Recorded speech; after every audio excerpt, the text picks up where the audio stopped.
우리 같이 하나님 말씀을 보겠습니다. 하나님 말씀은 마태복음 26장 26절부터 30절까지 말씀입니다. 우리 한 절씩 교독하겠습니다. 그들이 먹을 때에 예수께서 떡을 가지사 축복하시고 떼어 제자들에게 주시며 이르시되 받아서 먹으라 이것은 내 몸이니라 하시고 또 잔을 가지사 감사기도 하시고 우리에게 주시며 이르시되 너희가 다 이것을 마시라 이것은 죄 사함을 얻게 하려고 많은 사람을 위하여 흘리는 바 나의 피 곧 언약의 피니라. 그러나 너희에게 이르노니 내가 포도나무에서 난 것을 이제부터 내 아버지의 나라에서 새 것으로 너희와 함께 마시는 날까지 마시지 아니하리라 하시니라. 같이 봅니다. 이에 그들이 찬미하고 감람산으로 나아가니라. 아멘. 오늘 설교는 30절 한 구절에 대한 그 말씀이 되겠습니다. 특별히 지난주에 설교한 그 내용을 토대로 하여 30절의 말씀을 신자의 신앙생활의 실천적 측면에서 이 말씀을 좀 해석하고 또한 적용하는 그런 시간을 갖고자 합니다.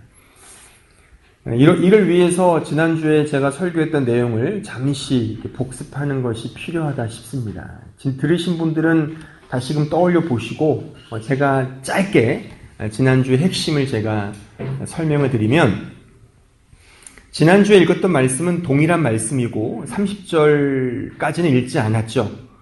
그 26절부터 29절까지의 핵심은 결국 성찬식에 대한 말씀입니다. 그 성찬식, 즉 예수께서 6월절 날 떡을 떼시고 제자들에게 주시며 이것은 내 몸이다. 또한 잔을 드시면서 이것은 언약의 피, 내가 너희들을 위해 흘리는 나의 피다라는 그것을 이제 소개하시고 그것이 말하자면 우리 기독교의 성찬식의 유래가 된다라고 하는 것이죠. 그런데 중요한 것은 이것을 기념하라 이겁니다. 이것이 뭐냐면 예수 그리스도의 죽으심, 그 죽으심을 기념하고 기억하라라는 것이죠. 그러면 그리스도의 죽으심을 기억한다는 것 저는 세 가지로 말씀을 드렸습니다. 첫 번째는 그 그리스도의 죽으심은 우리 신앙 고백의 중심이다라는 것과 또한 그 그리스도의 죽으심은 우리 죄를 대속하시는 하나님의 은혜로우신 행위, 그것을 아는 것이고 마지막 세 번째는 그리스도의 죽으심은 그리스도와 우리와의 신비로운 영적 연합을 아는 것이다. 특히 중요한 것은 세 번째죠. 그리스도와 우리와의 영적 연합을 그리스도의 죽음이 우리에게 말해주고 있다는 것입니다.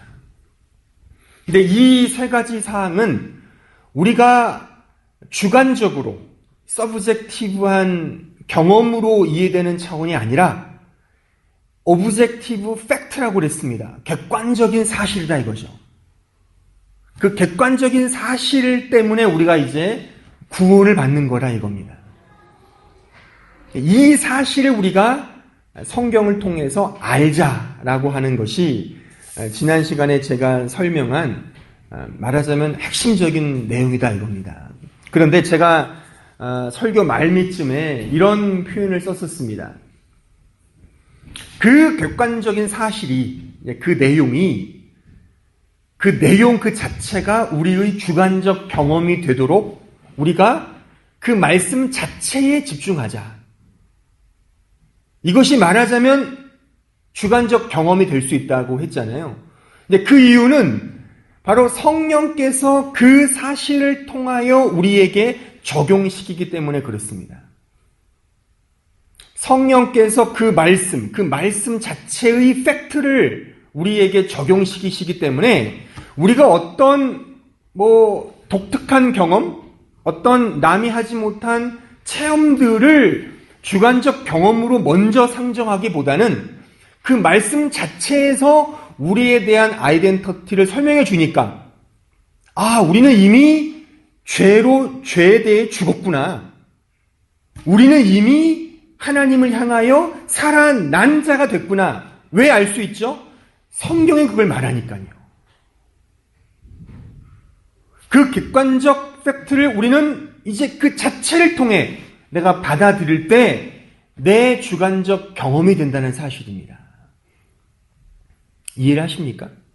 이 부분을? 그러니까 우리가 어떤 독특한 경험이 있어야만 서브젝티브 익스피리언스가 되는 것이 아니라 그 말씀 자체가 말하고 있잖아요. 말씀 자체가 신자됨의 아이덴티티를 말하잖아요. 우리의 존재 자체를 말하잖아요. 너희들의 존재는 이렇단다. 우리는 죄에 대하여 죽었다. 과거 시제입니다. 이제 하나님을 향하여 살아났다는 겁니다. 내가 그렇게 살아났다는 걸 경험하는 것이 아니라 성경이 이렇게 말하니까, 그렇게 우리에게 증거하시니까, 또한 그것을 통하여 성령이 내 안에 또 증언하시니까 내가 이것에 대하여 그렇구나라고 확증을 얻고 확신을 얻는 거라 이겁니다. 이해되십니까? 이해 안 되셔도 어쩔 수 없습니다.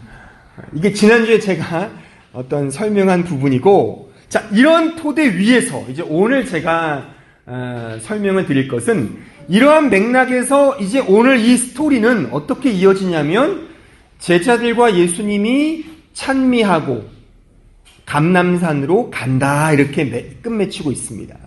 그러면 이러한 의미와 감람산으로 간다는 것은 어떤 의미가 있는가?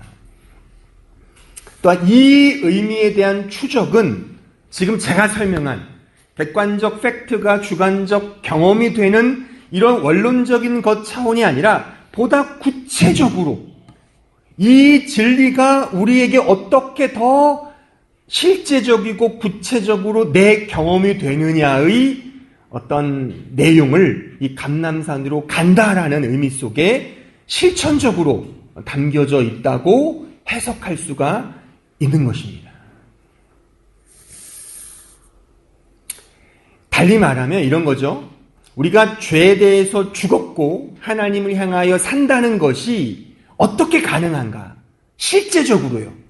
그러니까 제가 지난주 설교했던 바와처럼 원론적이고 이론적이고 이렇게 진리적인 차원에서는 다 이해를 했어요. 하지만 그 내용이 이제 보다 더 구체적으로 우리에게 경험되기 위해서, 제가 좀 전에 말했듯이 성령께서 그렇게 역사하시지만 성령이 보다 더 구체적으로 각자의 삶 속에 그 진리를 우리의 것으로 만드시게 하는 그분의 아주 지혜로운 방식이 있다는 겁니다. 그게 뭐냐 하면 바로 오늘 말씀에 기록되어 있는 언어로 말하자면 감람산으로 간다는 겁니다. 그러니까 감람산으로 간다는 게 뭔지를 제가 이제 설명을 드리려고 합니다. 이 감람산이라고 하는 것은 이게 좀 더 이 산에 대한 유래나 이 의미들을 좀 설명을 먼저 해드리면, 이 감람산은 예수님의 생애와 거의 뗄래야 뗄 수 없는 그런 공간이었습니다. 실제 예수께서 자주 가셨던, 그러니까 기도의 동산이 감람산이었어요. 감람산 서쪽 기슭에 그 유명한 겟세마네 동산이 있었습니다. 그러니까 여기서 언제나 경건 활동을 하셨다고 볼 수 있죠. 우리로 말하면 어떤 기도 생활도 이 감람산에서 하셨고, 또한 여기에서 설교도 하셨고, 제자들을 가르치시는 여러 가지 가르침의 장소가 바로 이 감람산이었습니다. 또한 우리가 이제 앞으로 살피겠지만 여기에서 배신을 당하는 거예요. 가룟 유다의 배신을 당하고 그 군인들에게 잡히는 곳도 이곳이었습니다. 이곳에서 붙잡혀서 끌려가는 곳도 바로 이곳이었고, 또한 부활하신 이후에 이제 마지막 승천하셨던 장소가 어디냐? 바로 이 감람산이었다고 합니다. 그래서 지금 그 팔레스틴 이스라엘 땅에 가면 감람산에 이제 있어요. 지금도 저는 안 가봤는데 책으로 봤죠. 거기에 이제 예수께서 승천하신 곳 이렇게 편말이 있대요. 근데 이렇게 많은 학자들이 예수께서 다시금 구름 타고 오시는 곳이 어딜까? 어떤 특정한 곳이 있지 않겠어요? 그냥 이렇게 상상을 하자면, 그러면 대체적인 게 아니라, 이렇게 어떤 학자들은 그 감람산으로 오실 것이다. 그래서 왜냐하면 그 감람산으로 승천하실 때 내가 너희들 본 것처럼 다시 올 거라고 말씀하셨거든요. 그러니까는 똑같이 거기로 오실 거라고 생각을 많이 하는 것 같아요. 그래서 거기가 거의 성지가 됐습니다.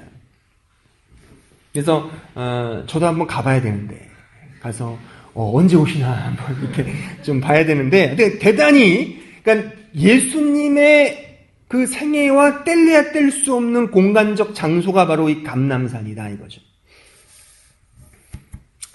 그러니까 감람산에 대한 또 제자들의 관계는 말 그대로 여기에서 예수님의 가르침을 받았던, 그러니까 예수님을 따라다녀서 가장 많이 있었던 장소가 바로 감람산이 아닌가. 그러니까 감람산은 지금 우리로 말하면 무슨 설악산이니 이런 높은 산이 아니라 그냥 이렇게 좀 나지막한 이렇게 그 산등성이가 있고 이렇게 좀 능선이 있는, 그렇다고 뭐 아예 이게 뭐 들판은 아니지만 누구나 이렇게 올라갈 수 있는 정도의 그냥 산이었다고 합니다. 그러니까 그냥 뭐 이렇게 뭐 산 좋아하는 사람은 올라가는 게 아니라 그냥 이렇게 여느 어떤 그 이렇게 뭐 운동도 하고 뭐 조깅도 하고 생활도 하고 또 가르침도 하고 등등 이렇게 그냥 우리 생활과 익숙한 곳이 이 감람산이었다고 볼 수 있죠. 하지만 제자들은 여기를 떠올리면 말 그대로 주님을 배반하고 주님이 잡혀가는 것을 거의 뭐 그냥 뻔히 보온 그런 장소였고, 예수님의 제자 중에 한 사람은 실제 배반을 했고, 또한 겟세마네에서 기도하실 때 다들 졸았고 잤고, 그런 장소가 바로 이 감람산이었다고 볼 수 있는 거죠.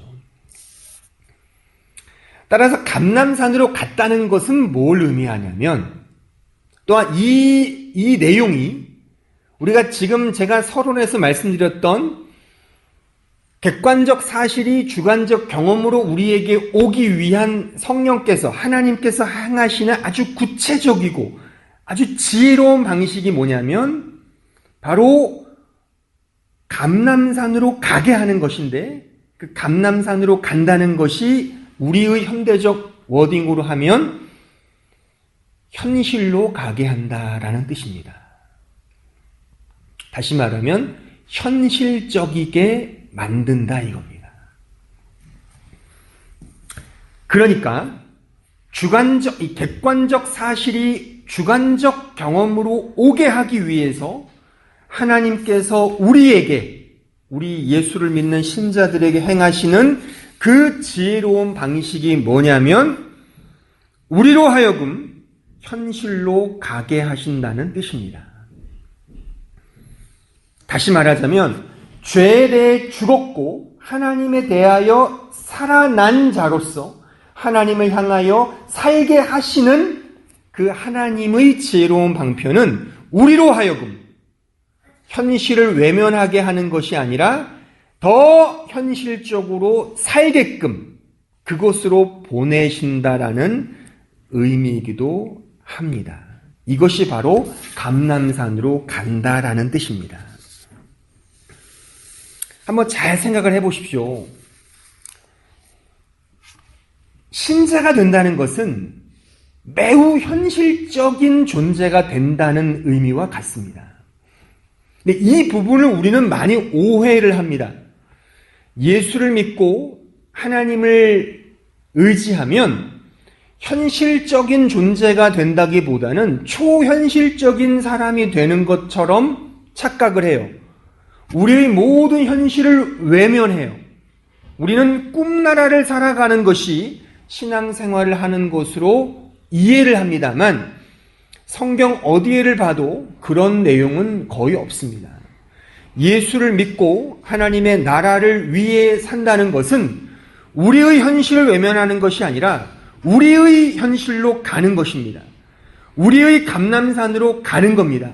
거기서 배신을 당하고 거기서 붙잡히고 배신을 하고 죽이 되든 밥이 되든 그 현실 속으로 갈 때라야 비로소 이 객관적 사실이 우리의 주관적 경험으로 오게 된다라고 하는 사실인 것이죠. 꿈나라를 살아가는 것이 아닙니다. 지극히 현실적인 존재가 되는 것입니다. 현실을 외면하는 것이 아니라 이 현실 속에서 들들 볶으며 살아가는 것이죠. 그러면서 그 객관적 사실을 우리가 내 자체의 경험으로 이제 체득하게 되는 것이죠. 그 방식을 하나님께서 우리에게 이 현실이라는, 여러분 각자에게 주시는 그 현실 속에서 이것을 배우도록, 이것을 얻도록, 이것을 습득하도록 우리에게 이런 현실적 삶을 우리에게 주셨다라고 말할 수가 있는 것입니다. 죄에 대해서 죽고 하나님에 대하여 살기 위해서 어떻게 하느냐? 현실로 가는 겁니다. 우리 현실로 가면 그 현실 속에서 이 의미를, 죄에 대해서 죽고 하나님에 대해 산다는 이 의미가 구체적으로 무엇인지를 비로소 깨닫게 된다라고 하는 사실인 것입니다. 이해를 하십니까? 근데 이 부분에 대해 우리는 많이 오해를 합니다. 제가 앞서 말했듯이 우리는 신앙생활을 잘하는 것이 현실을 외면하고 초현실적인 삶을 살아가는 것, 그래서 구름 위를 나는 것처럼 살아가는 것이 신앙이 좋은 것처럼 착각을 합니다. 마치 이것은 죄에 대해 죽고 하나님에 대해 살았다는 이 의미를 기계적으로만 이해하는 차원이 아닌가 저는 판단을 합니다. 잘 생각해 보십시오, 여러분들. 그러니까 죄에 대해서 죽었다, 하나님에 대해 살았다는 것을 기계적으로 이해하게 되면 뭐가 편할까요? 그러니까 죄를 여러분 보세요, 여러분들. 죄를 안 짓고 하나님에 대해서만 늘 경건한 거룩한 삶을 살아가는 것을 그냥 기계적인 차원에서만 우리가 이해한다면, 단지 기계적으로만 보면 우리가 현실을 외면할수록 더 좋습니다. 그렇죠? 죄를 안 짓기 위해서는 현실을 외면하는 게 더 죄를 안 짓습니다. 어떤 예를 들어볼까요, 여러분들? 여러분들 직장 생활을 해보십시오. 사회생활을 하거나 세상에 나가면 훨씬 죄를 많이 짓습니다. 유혹이 많아요. 세상 문화를 거스를 수가 없기 때문에 내가 아무리 양심이나 신앙적 절개를 지킨다 하더라도 다가오는 유혹에 대하여 쉽게 떨쳐버리기가 어렵습니다. 언제나 보는 게 그거니까요. 그러니까 세상 문화가 그렇잖아요. 그러니까 세상 문화와 단절하잖아요. 근데 그게 좋으냐를 제가 묻는 겁니다. 그렇게 기계적으로 죄를 짓지 않는 방식으로만, 즉 현실을 외면하는 것으로만 하나님을 살아가는 것은 더 하나님께 살아가는 그 의미를 배우지 못하는 거라 이겁니다. 한번 잘 생각해 보십시오, 여러분들. 죄를 안 짓는 것과 하나님을 향하여 산다는 차원에서 본다면, 보세요. 결혼을 하는 것과 결혼을 안 하는 것 중에 어떤 게 더 어울리겠습니까? 결혼을 안 하는 게 더 죄를 안 짓는 거겠죠. 동의를 안 해요. 여러분들 다 행복한 가정이신가 본데 한번 여기는 생각을 잘 해보셔야 돼요. 결혼을 하는 것과 안 하는 것 중에 내 자신을 더 경건하게 하나님께 드린다는 차원에서 본다면 안 하는 게 훨씬 낫죠. 정말 혼자 살면서 언제나 말씀만 연구하고 언제나 기도 생활만 하고 막 정말 그 누구도 섭취받지 않고, 그러면 진짜 죄 안 짓고 어떤 악한 마음 안 듣고 온전히 말씀 연구만 해서 거의 막 사도 바울처럼 득도하지 않겠습니까? 또한 보세요. 자녀를 낳는 것도 마찬가지죠. 죄를 안 짓는 것 또한 더 하나님을 향해 산다는 차원에서 본다면 자녀를 덜 낳는 게 좋겠죠. 편하니까 일단. 그래서 우리나라도 요즘에 자녀를 안 낳는다잖아요. 그게 물론 자기의 편함도 있겠지만 이것을 신앙적으로 약간 바꿔 생각하면 똑같습니다. 기계적이긴 하지만 자녀를 아예 안 낳고 편하게 하나님을 위해 헌신하고 순종하고 살아가는 것이 훨씬 더 좋을 수 있습니다. 교회 생활도 마찬가지겠죠. 혼자 인터넷 보고 예배드리고 하는 게 더 편할 수 있어요. 왜 교회 오면 지지고 볶고 막 그러니까 막 싸우기도 하고 욕도 하고 막 미워하는 마음 생기잖아요. 그러니까 덕이 안 돼요. 아예 혼자 그냥 집에서 예배 드리면서 그냥 불우한 이웃 송금하고 그러면서 그냥 가난한 성도로 신앙생활 하는 것이 죄를 안 짓는 차원에서 본다면 훨씬 좋을 수 있는 거죠. 하지만 이렇게 기계적으로 죄를 죽었고 죄에 대해 죽었고 하나님을 향해 살았다는 의미로 주신 게 아니라는 겁니다. 그러니까 죄에 대해 죽었다 그래서 죄를 안 짓는다는 차원이 아니라 그런 말씀이 아니라 이게 그런 의미로 생각할 것이 아니라 이런 말씀을 주신 궁극적인 목적이 있지 않겠냐는 거죠. 그 목적을 향하여 더 신자가 살아가는 것이야말로 하나님을 향하여 살아가는 것이 아니냐라고 하는 이해인 것입니다. 예를 들면 보십시오. 공부를 잘한다. 공부를 잘한다는 것 그 자체가 목적일 수 없지 않습니까? 공부를 잘하는 궁극적인 목적은 뭐겠습니까? 결국 좋은 사람이 되는 거잖아요. 사람답게 잘 살기 위해서 공부를 열심히 하는 거잖아요. 그런데 정작 공부를 잘했는데 나쁜 사람이 돼요. 그럼 공부를 못하는 이만 못하는 거죠. 그렇죠? 안 하는 이만 못하는 거죠.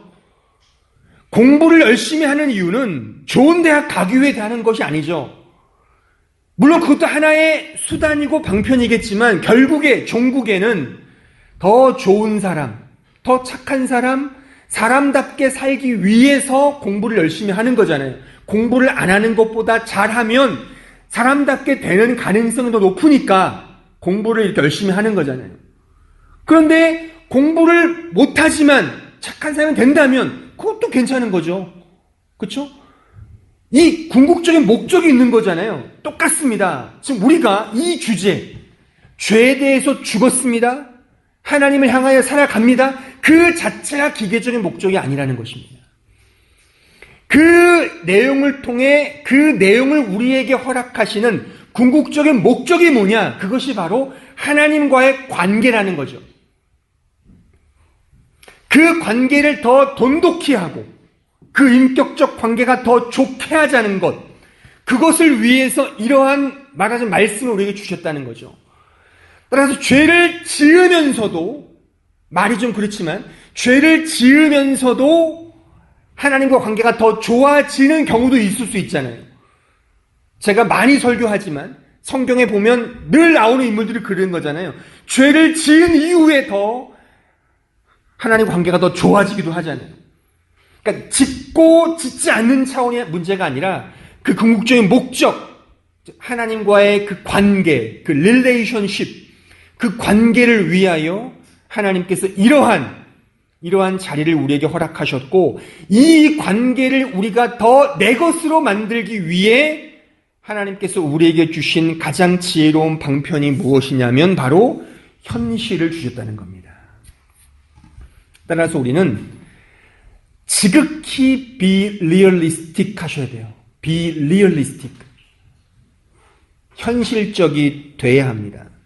신앙생활은 꿈꾸는 나라가 아니라 매우 현실적인 우리의 현실 속에 들어가는 거예요. 그러면서 그 현실 속에서 무엇을 배우게 하는 것입니까? 하나님과의 관계 속에서 겸손을 배우게 하는 것이죠. 예를 들면 한번 잘 생각해 보십시오, 여러분들.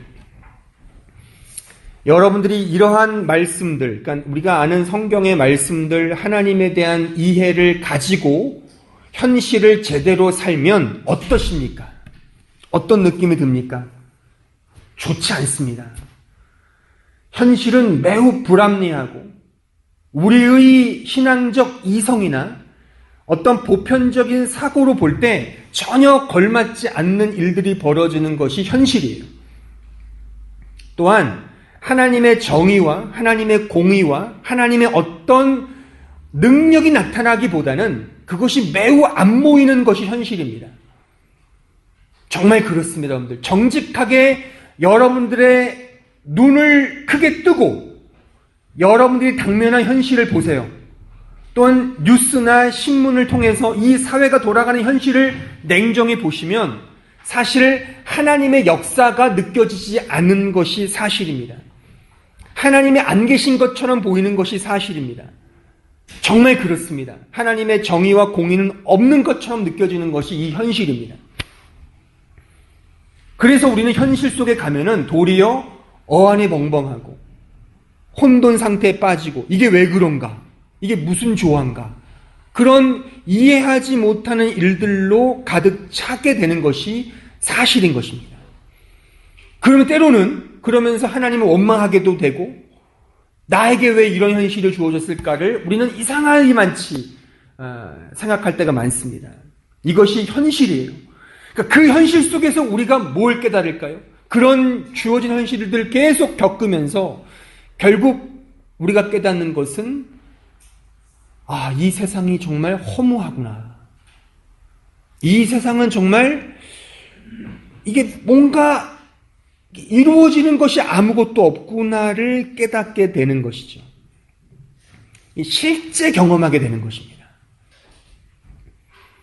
그래서 우리가 이 성경에 보면 이런 사실을 가장 단적으로 보여주는 말씀이 전도서죠. 전도서의 말씀에 보면 이런 내용입니다. 하나님에 대한 이해를 갖고 있어요. 하나님에 대한 믿음이 있습니다. 그 믿음을 가지고 지극히 현실적으로 갑니다. 현실로 갔을 때 벌어지는 현상이 뭐냐? 바로 이 고백인 것이죠. 바로 이 전도서의 저자는 이것을 가르쳐주고 있습니다. 우리 전도서 1장 2절로 3절을 한번 보실까요? 전도자가 이르되 헛되고 헛되며 헛되고 헛되니 모든 것이 헛되도다. 해 아래에서 수고하는 모든 수고가 사람에게 무엇이 유익한가? 이 사실을 비로소 깨닫는 것이죠. 이 사실을 깨닫는 것입니다. 그러니까 이 사실을 깨닫기 위해서는 현실로 가는 것이죠. 현실로 안 가면 이 사실을 깨달을 수가 없습니다. 현실을 외면한 채 이 사실을 깨닫지 못하면 우리는 단순히 초월적인 신앙 상태로서 그냥 자기 착각 속에 살아가는 신앙생활만 영위할 뿐입니다. 현실을 언제나 외면하면 이 사실을 깨닫지 못하고 언제나 좋게 말하면 세상과 늘 싸우려고 하고 나쁘게 말하자면 세상과 동화되는 삶을 살아가는 그런 삶밖에는 우리에게 주어지지 않습니다. 따라서 우리는 현실로 가면서 이 사실을 깨닫는 것이죠. 그래서 내가 할 수 있는 것은 아무것도 없구나를 비로소 이 전도서의 이 저자처럼 고백하게 되는 것이죠. 결국 종국이 이런 것들을 경험하면서 마지막 전도서 12장 13절 이렇게 고백하게 되는 것이죠. 13절로 14절까지 같이 읽어보겠습니다. 시작. 이래 결국을 다 들었으니 하나님을 경외하고 그의 명령들을 지킬지어다. 이것이 모든 사람의 본분이니라. 하나님은 모든 행위와 모든 은밀한 일을 선악간에 심판하시느니라. 여러분들, 저는 여러분들에게 전도서를 좀 읽어보라고 권해드리고 싶어요. 한 주간 사시면서 전도서를 읽어보십시오. 12장밖에 되지 않습니다. 이 말씀을 쭉 읽어보면 결국 이 전도서의 저자가 솔로몬이든 또는 기타 어떤 지혜자이든 간에 그것이 중요한 것이 아니라 이 저자가 우리들에게 하고 싶은 말은 이겁니다. 너희들의 현실을 직시해봐라. 현실에 직면해봐라. 그럼 무엇을 깨닫는가? 이런 논증인 것입니다. 근데 우리는 신앙생활을 잘못 오해한 나머지 현실로 직시하지 않고 직면하지 않기 때문에 더 좋은 것을 잃어버립니다. 신앙생활을 하면 늘 행복할 거라고 생각을 합니다. 현실적으로요. 이것은 다 초현실적으로 살아가기 때문에 생기는 오해인 것이죠. 언제나 뜬구름을 잡는 것입니다. 신앙생활은 그렇지 않습니다. 매우 현실적으로 가야 합니다. 감람산으로 가야 합니다.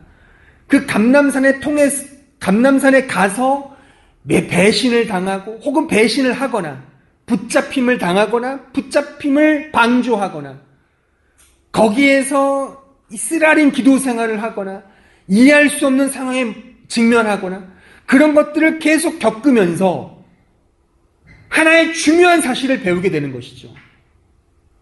이 현실은 내가 겪어보니까 이 현실은 나에게 그 어떠한 행복과 유익도 주지 못하더라. 그러니까 보세요. 현실에 직면하지 못하니까 매우 현실적인 존재가 되는 것이죠. 여기서 말하는 현실은 세속적이라는 의미입니다.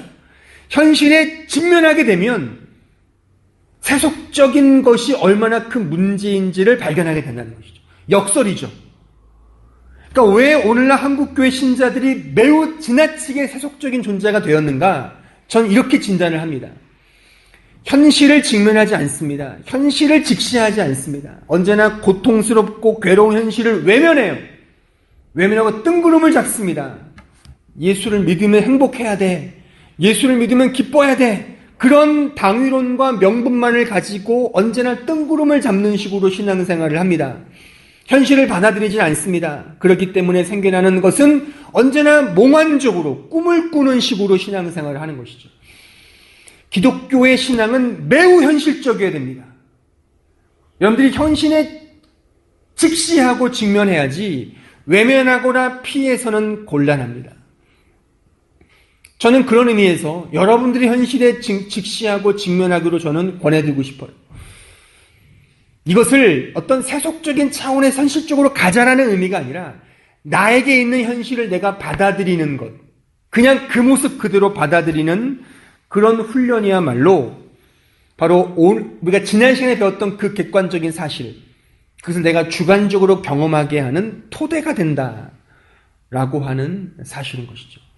외면하고 버리고 뛰쳐나가서 어떤 계속 그냥 이렇게 표현하면 오해할지 모르지만 그냥 말씀 속으로만 간다면 그 사람은 어떤 의미에서 매우 어린아이의 신앙생활을 할 가능성이 큽니다. 그래서 언제나 자신의 현실을 이렇게 이해하지 못해요. 그러니까 언제나 그냥 그림만 잡는 거죠. 근데 이런 성도들이 결국 현실을 정말 직시하게 되는 순간, 그러니까 그 직시라는 것이 갑자기 내 현실이 이런 거였구나를 어떤 부정적으로 내가 어느 순간 겪게 되면 모든 신앙의 메커니즘이 무너지게 되는 거죠. 그래서 디프레션에 빠지게 되는 거죠. 스피리추얼 이너셔라고 하여 어떤 영적인 무기력증에 빠지게 되는 거죠. 그 영적 무기력증에 빠지게 되면 극과 극이 나오는 거죠. 하나는 매우 소심한, 그러니까 매우 냉정하리 많지 시니컬한 신앙생활로 되든가, 아니면 한쪽은 매우 분개하는 리젠먼트라고 해서 분개하고 분노하는, 그래서 기독교의 하나님에 대하여 저주하고 외면하는 그런 식으로까지 가게 되는 경우가 생길 수 있는 거죠. 그러니까 이런 훈련을 통하여 끊임없이 자신의 현실을 받아들이고 이해하는 차원이 아니라 계속 현실과 신앙생활을 격리했다가 어느 순간 현실에 다가오는 어떤 문제에 딱 봉착했을 때 벌어진 현상이 바로 이런 문제로 귀결될 수 있다는 사실을 우리는 기억을 해야 되는 것입니다. 그러니까 저는 목사로서 진단하건대 오늘날 한국교회에 이런 성도들이 매우 많다는 것을 저는 압니다. 그러니까 극과 극이죠. 그러니까 현실을 받아들이지 않고 언제나 뜬구름 잡는 신앙생활을 하다가, 그러니까 우리나라의 어른들이 다 그런 거잖아요. 옛날 70년, 80년대에 우리의 믿음의 선조들이 다 예수 믿으면 복 받는다라는 그런 기복신앙으로 다 전도하다가 정작 예수 믿었는데 복을 못 받았어요. 복 받는 것처럼 잘 나가다가 갑자기 실패했어요. 그러니까 어떻게 되는 거예요? 다 내팽개 치는 거죠. 이 하나님은 없는 거야. 신앙생활 해봤자 다 맨날 몸만 아프고 사기당하고 맨날 이렇게 힘들고 떨어지고 이런 거니까 하나님은 없는 거야. 완전히 영적 무기력증에 빠져서 교회를 다니지 않고 그런 성도들이 매우 많지 않습니까? 그러니까 교회의 상황도 현실적으로 받아들이는 게 필요해요. 그러니까 여러분들 많이 들으셨겠지만 가난한 성도가 많은 이유가 교회의 시험을 받은 경우가 많거든요. 목사의 시험을 당하든가 교회에 돌아가는 꼴이 너무나 안 좋아서. 근데 저는 그렇게 생각을 해요. 그게 현실인 겁니다. 그 교회 상황이 현실인 거예요. 그것을 그대로 받아들이는 것이 필요해요. 그 현실을 외면한 채 자기 스스로만 뜬구름을 잡듯이 살아가는 거죠. 그렇게 되면 현실을 부정하고 언제나 그렇게 살아가다 보면 결국에 나중에 진짜 현실을 맞닥뜨리게 되면 넉다운 되는 거죠. 그러니까 우리는 여러분들이 저 설교를 들으면서 각자의 현실을 떠올려 보시고 그 현실 속에서 내가 정직히 받아들이고 내가 그 안에서 직시하고 직면해야 될 것이 무엇인지를 고민하셔야 돼요. 그것이 감람산입니다. 그러니까 여러분들의 감람산으로 가셔야 됩니다. 그러니까 제가 여러 번 말씀하고 강조하지만 신앙생활은 교회 안에서 하는 것이 아닙니다. 교회 안에서만 큰소리치고 교회 안에서만 뭔가 열심을 내는 것이 신앙생활 잘하는 게 아닙니다. 교회 안에서 이런 말씀을 배우는 거예요. 배우고 현실로 가셔서 그곳에서 말하자면 열심을 내시는 겁니다. 근데 우리는 교회 안에서 열심히 하면서 세상에 나가면 거기서는 아무런 영향도 끼치지 못하고 그 어떠한 이 신앙적 흔적과 향기를 풍기지 못하는 경우가 많습니다. 그 이유를 저는 현실을 외면하는 또 다른 어떤 소극적인 차원에서의 현실 외면이 아닌가 생각을 합니다. 어떤 삶이든 여러분들이 받아들이셔야 돼요. 그러니까 저는 그래요. 제가 이런 말씀을 준비하면서 저는 저에게 이입을 해서 생각을 해봤어요. 나는 왜 이 독일에서 목회를 하고 있을까? 제가 아는 신학교 동기들은 지금 서서히 다들 목사를 하고 있지 않습니까? 어떤 사람은 도시에서 목회하는 분도 계시고, 어떤 사람은 시골에서 목회하는 분도 계시고, 또 어떤 사람은 미국에 가서 목회하는 분도 계시고, 영국이나 저는 독일에 와 있고. 또 저는 생각하는 거죠. 왜 나는 독일에 와 있을까? 그러니까 케이스 바이 케이스지만 더 좋은 곳에 가 있으면 더 좋지 않을까?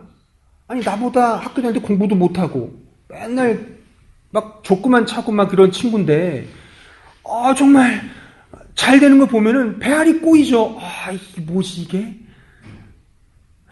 이게 뭔가 내가 잘못된 걸까? 그런 현실적인 압박이 오는 거죠. 그러면서 현실 외면하면 그래 이 현실은 내 현실이 아닐 거야. 난 현실 꿈을 꾸는 걸 거야. 이제 또 다른 현실을 찾아가야 돼. 그렇게 하면 이게 망상이 되는 거죠. 그러면서 계속 현실을 받아들이지 못하는. 그렇게 되면 현실에 주어지는 행복도 없고 기쁨도 없겠죠, 당연히요. 언제나 이 현실에 대한 원망과 불평과 또 그런 원망과 불평을 안겨준 그 대상에 대한 또 다른 어떤 적대감이 생기게 되는 거죠. 그러면 결코 현실에서 까르페 디엠을 할 수가 없는 거죠. 까르페 디엠 인 크리스투스. 그리스도 안에서 현실을 즐길 수 있는 그런 여지는 사라지게 되는 겁니다. 제가 오늘 강조하는 게 이것의 반대, 현실을 직시하고 현실을 직면하시는 거예요. 그렇게 하셔야만 이 객관적 사실을 배우게 됩니다. 그러니까 여기 유학생들 이 현실을 받아들이셔야 돼요. 어떤 식으로든 가능해요. 여러분들이 또 다른 차원에서의 바이터를 하려고 공부를 하든지 입시생이라면 계속 뭔가 공부하려고 하는데 계속 안 된다면 물론 노력을 하지 않아서 안 되는 건 자기의 또 다른 노력이 필요하겠지만 내가 어떤 계획이 세워지면 안 되는 경우가 있을 수 있잖아요. 근데 그런 것에 대하여 우리는 그 현실을 받아들이는 것이 매우 중요합니다. 이런 것이 안 되면 우리는 언제나 현실 속에서의 신앙이 주는 기쁨을 누릴 수가 없습니다. 이것을 누리지 못하면 하나님이 우리에게 주시고자 하신 더 큰 것들, 더 본질적인 그 관계의 은혜를 우리는 누릴 수가 없게 되는 것이죠. 그래서 오늘 본문에 보면 왜 성찬식을 한 이후에 이 제자들과 예수님이 찬미하며 감람산으로 갔다고 나와 있잖아요. 그 찬미했다는 것은 찬양을 했다는 거거든요. 근데 전통적으로 유대교 그 전통에 의하면 이 찬미할 때 불렀던 노래가 시편 113편부터 118편까지를 불렀다고 합니다. 이게 할례송이라고 해요. 그래서 성찬식을 할 때 이 노래를 지금도 그런 전통이 남아 있습니다. 유대인들이 이런 유월절 예식을 할 때 시편 113편부터 118편까지를 읊조리면서 노래하고 같이 이렇게 불렀다고 합니다. 근데 여러분들이 한번 집에 가셔서 시편 113편부터 118편까지 읽어보시면 그 내용이 결국에 우리의 현실 속에서 내가 왜 하나님을 노래해야 하는지에 대한 이유를 설명하고 있습니다. 제가 하나 구절을 소개하고자 한다면 시편 118편 25절로 29절입니다. 우리 같이 함께 읽어볼까요? 시작. 여호와여 구하옵나니 이제 구원하소서. 여호와여 우리가 구하옵나니 이제 형통하게 하소서. 여호와의 이름으로 오는 자가 복이 있으며 우리가 여호와의 집에서 너희를 축복하였도다. 여호와는 하나님이시라. 그가 우리에게 빛을 비추셨으니 밧줄로 절기 제물을 제단불에 맬지어다. 주는 나의 하나님이시라. 내가 주께 감사하리이다. 주는 나의 하나님이시라. 내가 주를 높이리이다. 여호와께 감사하라. 그는 선하시며 그의 인자하심이 영원하미로다. 29절 여호와께 감사하라. 그는 선하시며 그의 인자하심이 영원하다. 이 고백을 현실의 상황에서 읊조리는 거죠. 그냥 습관적으로 타성에 젖으면서 하는 고백이 아니라 우리 현실 속에서 이 고백을 한다는 것, 이 차원이 어떻게 해석할 수 있을까요? 이 매우 어려운 거고 쉽지 않은 것입니다. 내 현실은 결코 내가 이해하고 내가 추구하고 내가 바라보는 것 그 자체가 아니죠. 훨씬 괴롭고 힘든 인생을 살아가는 것입니다. 그 안에서 우리가 그럼에도 불구하고 그는 선하시며 그의 인자하심이 영원하다. 이 고백을 하면서 감람산으로 간다 이겁니다. 우리 현실로 간다 이겁니다. 괴롭고 힘든 내 현실로 간다 이겁니다. 설거지하고 청소하고 돈 벌어야 되고 자식들 건사해야 되고 그런 일로 가야 한다는 겁니다. 그런 현실 속에서 우리는 배우는 것이죠. 전도서의 말씀처럼 정말 내가 이 잘못된 부분을 하나님이 죽이시는구나. 이 현실을 통하여 진정으로 하나님께 굴복시키시는구나. 겸손을 배우게 하시는구나. 진짜 하나님만이 나의 유일한 왕이시오. 나의 유일한 주인이시오. 내가 온전히 그분을 노래해야 될 그분 앞에 굴복시키는구나를 이 현실 속에서 배우게 된다는 사실입니다. 이것은요, 내가 죄를 짓지 않게 살아가는 것보다 훨씬 더 본질적인 신앙의 내용이라는 사실을 꼭 기억하십시오. 여러분들이 아무리 경건한 활동을 잘해도 하나님 앞에 순종하고 하나님의 이름 앞에 무릎 꿇고 목을 조아리며 그의 말씀에 순종하고 경청하며 굴복하는 그런 마음과 자세가 없다면 아무리 내 자신의 죄를 죽인들 그 죄를 죽이는 것이 과연 공자왈 맹자왈 하는 그 도덕경을 읽는 것과 뭐가 다르겠습니까? 이 성경을 통해 죄를 죽이라라고 하는 사실을 주신 것은 하나님과의 관계 속에서 그분 앞에 겸손하고 그분 말씀 앞에 청종하며 그분의 뜻이 나의 뜻이며 그의 기쁨이 나의 기쁨임을 내가 고백하는 것입니다. 근데 그 고백이 어떻게 나옵니까? 기계적으로 나옵니까? 안 된다는 것이죠. 현실 속으로 살아갈 때, 현실의 그 괴로움 속에 내가 달달 볶을 때 그 안에서 두 손 두 발 들면서 하나님, 내가 당신 앞에 나옵니다. 내가 현실을 살아보니까 당신의 도움이 없으면 나는 아무것도 할 수 없다는 것을 이제서야 깨달았습니다. 를 배우게 된다는 사실인 것이죠. 이런 의미에서 하나님께서 이 최선의 목적을 이루기 위해서 최선의 방식으로 삼으신 그 방식이 무엇이냐? 현실적이 되라는 거예요. Be realistic. 현실적이 되라. 바로 이것을 우리는 잊어서는 안 되는 것입니다. 말씀을 마무리 지으면서 시편 46편 10절에 보면 이런 말씀이 있습니다. 시편 46편 10절에 보시면 너희는 가만히 있어 내가 하나님 됨을 알지어다. 영어 성경을 보면 be still이에요. still. 그러니까 still이란 단어의 뜻은 참 많습니다.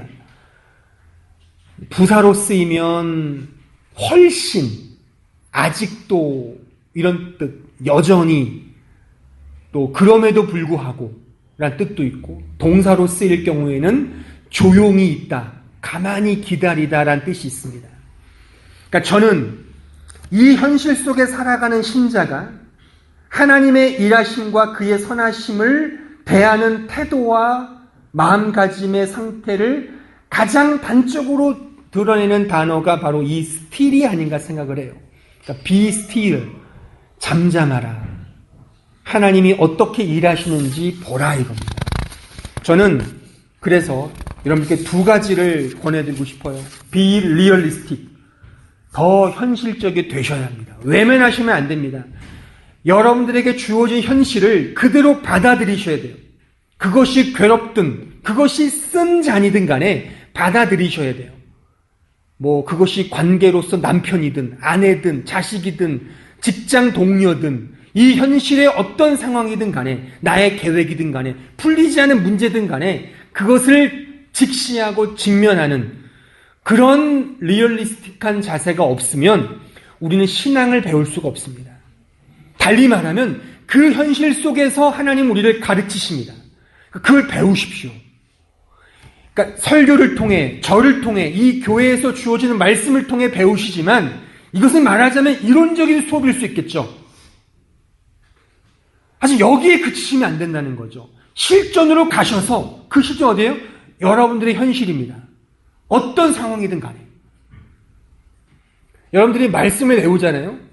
말씀을 배우는 것이 현실적으로 어떻게 나에게 더 배워지는지를 현실을 받아들이는 훈련을 통하여 가셔야 돼요. 그러면 이 가운데 나는 경험이 없어. 나는 체험이 없어. 정말 내가 알고 있는 이 하나님에 대한 말씀이 과연 나에게 주신 말씀인 것에 대한 의심이 있다는 경우는 이 현실 속에서 진정으로 말씀화하는 그런 훈련을 하지 못했기 때문이 아닌가 저는 판단을 드립니다. 따라서 be realistic 하셔야 돼요. 끊임없이 현실을 받아들이는 훈련, 현실 속에서 이 신앙의 진리가 어떻게 나에게 적용되는지에 대한 나눔들. 그러니까 지난주에 그 사랑방 모임의 세 번째 문제가 그거 아닙니까? 하나님을 향해 살아가는 것에 대한 구체적인 마음가짐이 뭐냐? 나누셨습니까? 나누셔야 돼요. 나누시고 그 나눔을 통해 내가 과연 현실을 어떻게 이 말씀대로 살고 있는지를 고민하셔야 되는 거죠. 이런 것이 없다면 우리의 신앙은 언제나 머리로만 하는 신앙이죠. 머리로는 많은 말씀을 알고 있지만 정작 잘 대처하지 못하는 그런 신앙이 될 가능성이 크다는 것이죠. 또한 이러한 리얼리스틱한 마음가짐을 가지시되 동시에 스틸하는 정말 잠잠히 하나님이 어떻게 일하시는지를 내가 기다리는 자세로 이런 마음을 가지다 보면 분명히 여러분들 인생 속에서 여러분들이 이 객관적 사실은 나에게 주관적 경험으로 찾아오는 너무나 크게 풍성히 누리는 그런 체험과 경험을 할 것이라고 저는 확신합니다. 이러한 은혜를 더 깊이 누리시는 사랑하는 주의 백성들 되기를 진심으로 바랍니다.